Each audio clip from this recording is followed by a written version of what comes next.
Uttarakhand express में आप सभी का बहुत स्वागत है। आपके साथ मैं हूं नलिनी पांडे। रुड़की में लड़के के साथ मारपीट का वीडियो वायरल हो रहा है। कांग्रेसी कार्यकर्ताओं पर लड़के को पीटने का आरोप है कि शनिवार को कांग्रेस कार्यकर्ता पुतला दहन कर रहे थे।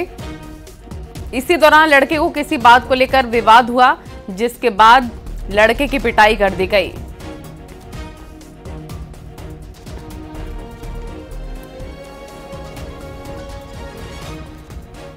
वहीं मुख्यमंत्री पुष्कर सिंह धामी ने टनकपुर में पूर्णगिरी मेले की तैयारियों को लेकर एक मीटिंग ली है। तमाम अधिकारियों की मौजूदगी में हुई इस मीटिंग में मेले को लेकर कई अहम फैसले भी लिए गए हैं और इस दौरान मुख्यमंत्री ने मेले में मुंडन कराने वालों से कम शुल्क लिए जाने की बात कही।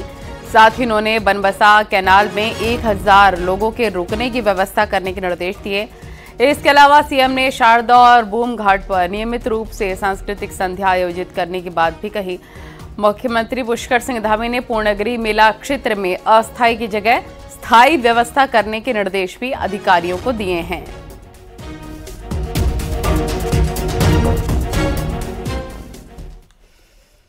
और इससे पहले बनबसा पहुंचने पर मुख्यमंत्री पुष्कर सिंह धामी का कार्यकर्ताओं ने स्वागत किया। बनबसा में सीएम की पूर्णगिरी धाम मेले की व्यवस्थाओं को लेकर मीटिंग भी हुई है।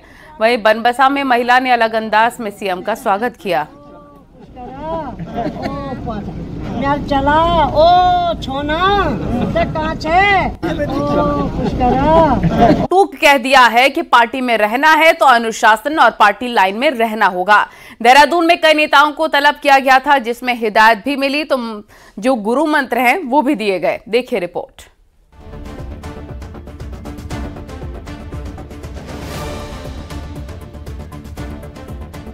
बीजेपी ऑफिस का नजारा रविवार को बदला नजर आया, जहां पार्टी के 2 विधायकों समेत 5 नेताओं की प्रदेश अध्यक्ष महेंद्र भट्ट ने क्लास लगाई। रानीखेत विधायक प्रमोद नैनवाल का वायरल ऑडियो मामला और टिहरी विधायक किशोर उपाध्याय और हाल ही में कांग्रेस छोड़ बीजेपी में आए पूर्व कैबिनेट मंत्री दिनेश धने का टीएचडीसी टेंडर प्रक्रिया को लेकर विवाद। मामला बढ़ा तो बीजेपी ने सख्त एक्शन लेना जरूरी समझा। सोशल मीडिया पर पार्टी लाइन से हटकर पोस्ट करने वाले खेमचंद चौहान को भी महेंद्र भट्ट ने 2 टूक पार्टी की नीति रीति समझा दी। इस दौरान नेता जहां मीडिया से बचते नजर आए, वहीं 4 घंटे की क्लास के बाद नेताओं के सुर भी बदले दिखाई दिए। मैंने जो बात रखनी थी माननीय अपने प्रतिनिधि के सामने रख दी है।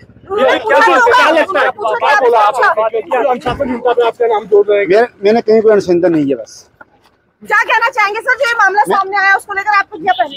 इसमें मैंने जो कहना था पहले ही कह दिया है, अब कोई सोचा नहीं उसमें कहने के लिए। अनुशासनहीनता नहीं, बस आपको लगता है आपने हमारे कई बयान देखे, कहीं पूछे किसी कोई तो मैं पार्टी का बुलाया था। अरे बुला दिया तो कोई अपराध थोड़ी किया किसी ने, बुला दिया पार्टी अध्यक्ष जी हो, कुछ तो बोला होगा। अध्यक्ष जी है भाई, अध्यक्ष जी है, बुला सकते जब चाहे जिसको। मुखिया परिवार के क्या था मतलब, अरे आ गया पुनः है। प्रदेश अध्यक्ष महेंद्र भट्ट ने पहले 5 नेताओं से अलग अलग बात की। उसके बाद सभी को एक साथ बैठाकर समझाया भी गया कि अगर मतभेद से लेकर मनभेद है तो उसे पार्टी फोरम में रखना चाहिए। सोशल मीडिया पर पार्टी की फजीहत नहीं होनी चाहिए।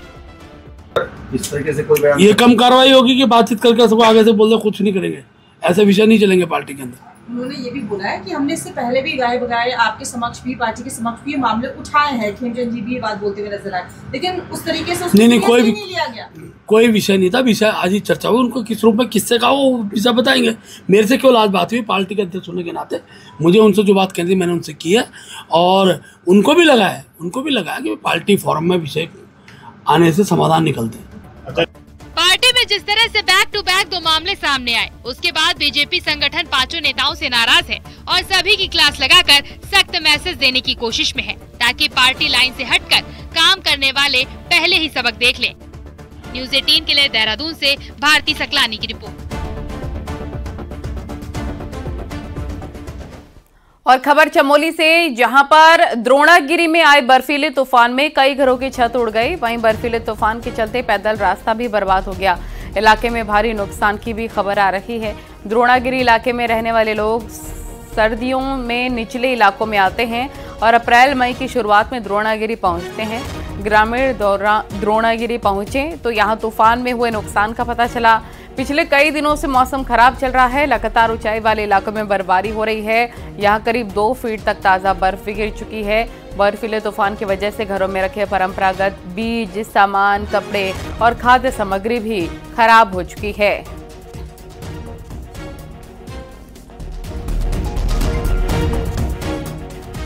और चमोली के ऊंचाई वाले इलाकों में लगातार बर्फबारी हो रही है। हेमकुंड साहिब का पैदल रास्ता अभी बर्फ से भरा हुआ है और खराब मौसम के बीच भी सेना के जवान यहां बर्फ हटाने और रास्ता बनाने का काम कर रहे हैं। -15 डिग्री तक के तापमान में भी हेमकुंड साहिब के लिए रास्ता बनाने का काम जारी है। हेमकुंड साहिब के कपाट 25 मई को खुल रहे हैं और 20 मई तक बर्फ साफ करके पूरा रास्ता बना लिया जाएगा।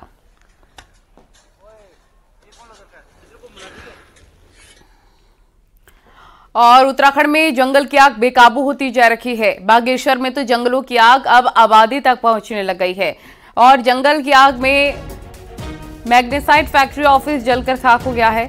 आग ने 12 कमरों को अपने आगोश में ले लिया है। मौके पर मौजूद लोगों ने भागकर अपनी जान बचाई। आग लगने की सूचना पर मौके पर पहुंची फायर ब्रिगेड की टीम ने कड़ी मशक्कत के बाद आग पर काबू पाया, लेकिन मैग्नेसाइट फैक्ट्री में आग लगने से करीब 30 लाख का नुकसान हुआ है। मिलते ही यहाँ से फायर यूनिट तुरंत मौके पे पहुंची है हमारी। वहाँ पे स्थिति देखी तो काफ़ी भयंकर आग लगी हुई थी। उनका जो माइंस का कार्यालय था उसमें आग लगी हुई थी। फायर यूनिट ने थोड़ी कार्रवाई करी। अफरा तफरी का वहाँ पे माहौल भी था। बगल में ही HSD टैंक भी था, ट्रांसफार्मर भी था। तो इतनी तीव्र कार्रवाई, तेजी से कार्रवाई परिश्रम से करी है कि बिल्कुल वो आग को बुझाया भी और HSD टैंक और ट्रांसफार्मर भी बचाया। झिरौली मैग्नेसाइट फैक्ट्री में जैसे हमें आग की सूचना मिली तो फायर टीम में तुरंत कार्रवाई करते हुए झिरौली मैग्नेसाइट फैक्ट्री में पहुंची। वहाँ अफरा तफरी का माहौल था। हमने तुरंत आग में कार्रवाई करी, फॉर्म से आग बुझाई, वहाँ के दस्तावेजों को संभाला और पेट्रोल पंप को बचाया, ट्रांसफार्मर को बचाया। और बागेश्वर में जंगल की आग आबादी वाले इलाकों की तरफ फैल रही है। यहाँ जंगल की आग कलेक्ट्रेट तक पहुंची। इस आग ने स्वान केंद्र की वायरिंग को भी जला दिया, जिसमें 40 से ज्यादा सरकारी विभागों की इंटरनेट सेवा प्रभावित हो गई। सूचना पर मौके पर पहुंची फायर फाइटर की टीम ने आग पर काबू पा लिया है।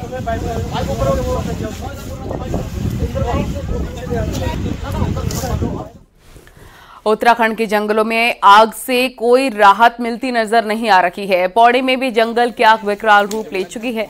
लाखों की वन संपदा अब तक जलकर खाक हो चुकी है। वहीं जंगल में आग लगाने वाले 5 लोगों को भी गिरफ्तार कर लिया गया है। पौड़ी में वन विभाग आग बुझाने के लिए लगातार कोशिश कर रहा है, लेकिन अभी तक इसमें सफल नहीं हो पाया है। चल रहे हैं। मैं इस वक्त नागदेव रेंज में खड़ा हूं और आपको अगर मैं दिखाना चाहूं तो यहाँ पे आप देख सकते हैं कि एक बांज का ये पूरा का पूरा जंगल है। कुछ चीड़ के वृक्ष भी यहाँ पे है और लाखों की यहाँ पे वन संपदा भी है जो इस वक्त जलकर खाक हो रही है। तो इसको काबू करने के लिए जो वन कर्मी हैं वो लगातार प्रयास कर रहे हैं ताकि वन अग्नि को काबू में लाया जा सके। और अगर हम लोग वैधानिक कार्रवाई की बात करें तो कल ही जो है हम लोगों ने कुल 5 लोगों को जो है यहाँ पकड़ लिया है, जो जंगल में आग लगाने वाले थे और उनके द्वारा जंगल में आग लगाई गई थी। तो इनके खिलाफ जो है विधिक कार्रवाई अमल में लाई गई है और तुरंत ही इनको जेल में भेजने की कार्रवाई भी गतिमान है। तो ये पूरा जून का महीना, जो मई और जून का जो महीना है, वो अब आने वाले दिनों में काफी चुनौतीपूर्ण हो सकता है। पौड़ी से आलोक रावत, न्यूज़ 18। और उत्तराखंड में गर्मियों में आग लगने से हर साल बेशकीमती वन संपदा राख हो जाती है। आग बुझाने के नाम पर हर साल करोड़ों रुपए बहा दिए जाते हैं, लेकिन ना जंगल बच पाते हैं और ना आग बुझ पाती है। और आखिरकार आसमानी बारिश ही जंगलों की आग को शांत कर पाती है। देखिए रिपोर्ट।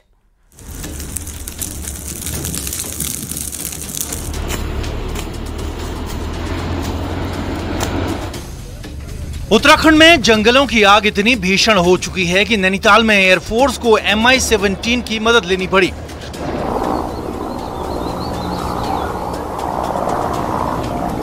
तो रविवार को NDRF की 41 सदस्यीय टुकड़ी भी मैदान में उतार दी गई।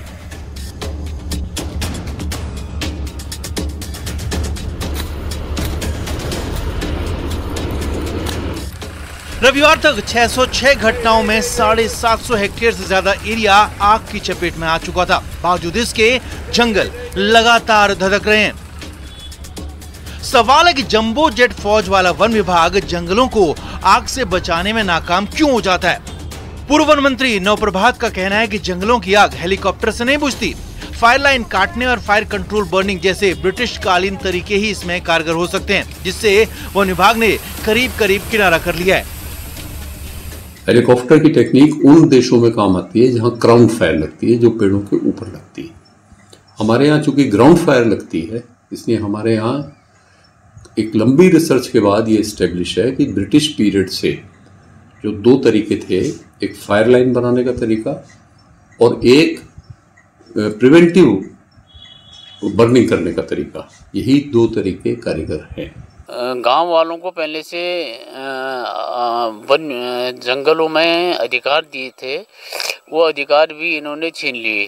अब गांव वालों का भी इसमें सहयोग बहुत कम हो गया है। जो हमारे हम लोग हैं नागरिक समाज, वो भी इसमें आग लगाने में सहयोग कर रहा है, अपने आप ही आग लग नहीं रही। यानी कि बीमारी कुछ और है, इलाज कुछ और हो रहा है। हालांकि वन मंत्री सुबोध उनियाल का कहना है कि हमारा पहला फोकस जनता को जंगलों से जोड़ना और आग लगने पर रिस्पांस टाइम को कम से कम करने पर है। इसके लिए विभाग अब कई दूरगामी योजनाओं पर काम कर रहा है।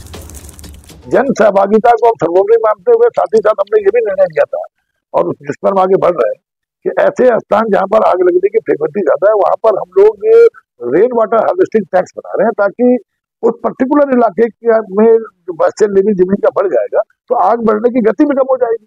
इसके अलावा इमरजेंसी में सेना को बुलाने के साथ साथ हेलीकॉप्टर की सुविधा लेना, ये तमाम प्रयास हम लोग कर रहे हैं।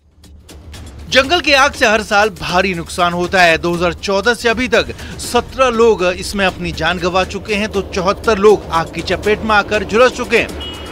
जंबो जेट फौज वाला वन विभाग आज तक कोई ठोस मैकेनिज्म डेवलप नहीं कर पाया जिससे जंगलों की आग पर काबू पाया जा सके, और वो आज भी आग बुझाने के लिए आसमानी बारिश पर निर्भर है, जो कि आज के दौर में सबसे ज्यादा हैरान करता है। न्यूज़ 18 के लिए किशन जोशी, कुलदीप चौहान के साथ सुनील नवप्रभात की रिपोर्ट। जंगलों में धधक रही आग से पेड़ पौधों के साथ जंगली जानवरों पर तो खतरा मंडरा ही रहा है, लेकिन अब ये आग इंसानों के लिए भी खासी खतरनाक साबित हो रही है। पिथौरागढ़ में हालात ये हैं कि रिहायशी इलाके पूरी तरीके से आग की चपेट में आ गए हैं, जिससे कई बीमारियों को भी फैलने का मौका मिल रहा है। देखिए रिपोर्ट।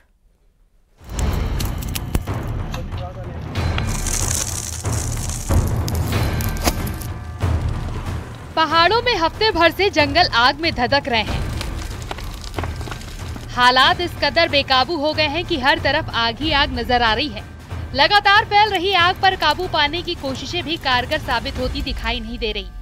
ऐसे में अब सबसे बड़ा खतरा आग की धुंध से पैदा हो रहा है। असल में रिहायशी इलाकों के इर्द गिर्द लगी आग की धुंध चारों तरफ फैल गई है। लगातार फैल रही धुंध के कारण विजिबिलिटी तो कम हो ही रही है, साथ ही बीमारियों के फैलने का भी डर बना हुआ है। जो ये पहाड़ों पे आग लगी है, इसकी जो धुआं है, ये बुजुर्गों जो ज़्यादा उम्र के लोग हैं उनके शरीर में कोई भी ब्रोंकाइटिस या कोई सांस की बीमारी ज़्यादा हो सकती है। जिनको पहले से इस चीज़ की कोई सांस की बीमारी है, उनके लिए थोड़ा ये और क्रिटिकल हो सकता है। आग के धुएं से जहां आंखों में जलन हो रही है, वहीं अस्थमा के मरीजों के लिए ये वक्त किसी बड़े इम्तिहान से कम नहीं है। यही नहीं, धुंध के कारण स्किन एलर्जी से भी लोगों को दो चार होना पड़ रहा है। हालात बेकाबू होता देख वन विभाग ने भी अब सख्ती बरतनी शुरू कर दी है। कई इलाकों में विभाग ने जंगलों में आग लगाने वालों पर मुकदमा तक दर्ज कर डाला है। बावजूद इसके आग की घटनाएं रुकने का नाम ही नहीं ले रही। जो इस तरह की घटनाएं को अंजाम दे रहे हैं, ऐसे लोगों को आप पकड़ें, इनको अरेस्ट करें और इनके अगेंस्ट जो भी वैधानिक कार्रवाई बनती है इनको करें, क्योंकि ये हमारा जो बहुत बड़ा जो बायोडाइवर्सिटी है उसके लिए एक इकोलॉजिकल डैमेज हो रहा है। जो हमारी जितनी भी वन संपदा है वो जल के खाक हो रही। पहाड़ों में इस बार बारिश नहीं के बराबर हुई है। ऐसे धरती पर नमी पूरी तरह से गायब है। मौसम चक्र में आया ये बदलाव बेशकीमती वन संपदा के लिए खतरा बना है। साथ ही इसकी कीमत इंसानों को भी चुकानी पड़ रही है। ऐसे में अगर इंद्रदेव जल्द ही धरती पर मेहरबान नहीं हुए तो आने वाले दिनों में जानवर हो या फिर इंसान, दोनों की दिक्कतें बढ़ने वाली हैं। न्यूज़ 18 के लिए पिथौरागढ़ से विजय वर्धन उप्रेती की रिपोर्ट। और वहीं रामनगर में कॉर्बेट से लगे गांव बासी टीला से कॉर्पोरेट प्रशासन ने बाघिन को ट्रैंकुलाइज करके पकड़ लिया है। 17 अप्रैल को प्रमोद तिवारी को बाघिन ने मौत के घाट उतार दिया था, जिसके बाद गांव वाले बाघिन को पकड़ने की मांग कर रहे थे। बाद में पार्क प्रशासन ने अब बाघिन को फाइनली पकड़ लिया है। इस टाइग्रेस को हमने ऑलरेडी रेस्क्यू करके अभी देला रेस्क्यू सेंटर भेज दिया गया है। ये लगभग 2 से 3 साल के अंदर के टाइग्रेस है और उसका सैंपल्स अभी हमने CCMB हैदराबाद भेज दिया है और वहाँ से जैसे ही ये सैंपल हमारा बॉडी से जो सैंपल कलेक्ट किए थे उससे मैच हो जाएगा, तब आगे का कार्रवाई किया जाएगा। ऋषिकेश के लक्ष्मण झूला में मस्त राम घाट में गंगा में नहाते हुए एक युवक और एक महिला डूब गए। वहीं सूचना पर मौके पर पहुंची SDRF ने सर्चिंग ऑपरेशन चलाया। दिल्ली से 8 पर्यटक ऋषिकेश घूमने आए थे। जब 8 लोगों का ग्रुप गंगा में नहाने गया था, तभी नहाते वक्त 2 लोग गंगा में डूब गए और दूसरे लोगों को राफ्टिंग दल ने बचाया है।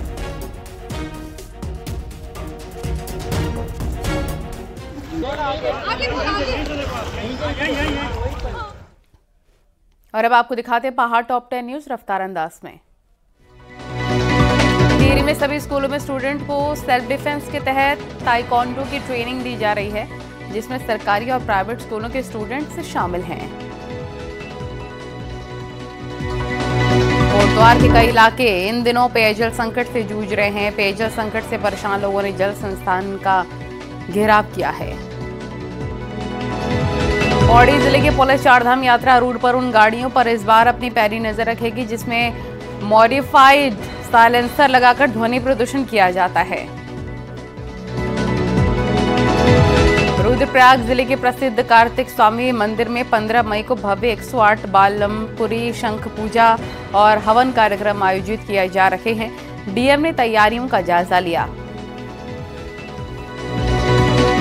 पंजाब के शंभू और खनौरी में चल रहा किसान आंदोलन रेलवे रूट जिससे प्रभावित हो रहा है। पंजाब से लक्सर और हरिद्वार रेलवे स्टेशन पहुंचने वाली 5 ट्रेनें रद्द कर दी गई हैं, जबकि 4 ट्रेन डाइवर्ट होकर चल रही हैं।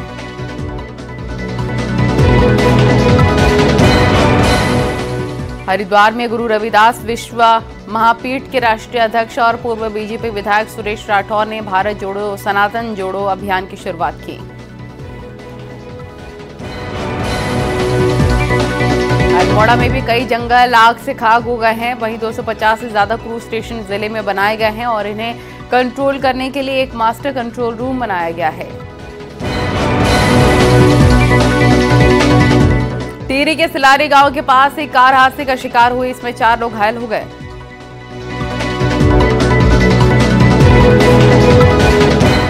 चारधाम यात्रियों की सीमित संख्या का होटल एसोसिएशन लगातार विरोध कर रहा है। सरकार को उग्र आंदोलन की चेतावनी दी गई है। 10 मई से होटल बंद करने का ऐलान।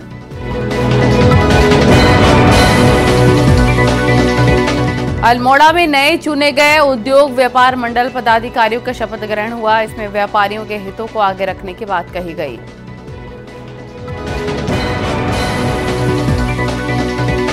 खबरों का सिलसिला लगातार जारी है, रुकेंगे छोटे से ब्रेक के लिए।